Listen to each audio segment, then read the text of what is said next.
Assalamualaikum, brother and sisters sa Islam. Ngayon po ay gagawa ako ng lychee flan bread. Yan po ang aking mga sangkap. Ayan guys, 2 condensed, 4 na ibap milk, then itlog po, 10, bali 20.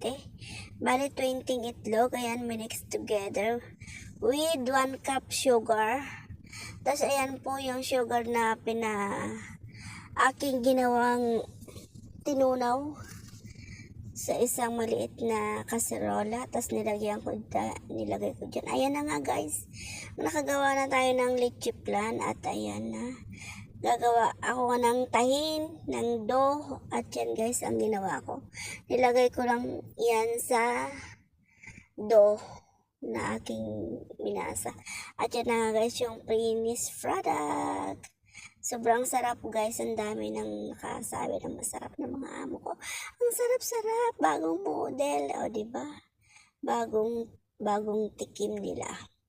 Ayan guys, ang dami kong nagawa at ito na nga, titikim tayo.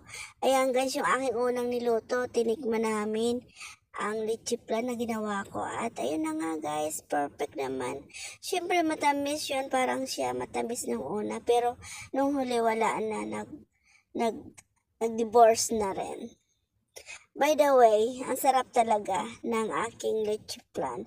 Leche, plenano pa. Bye!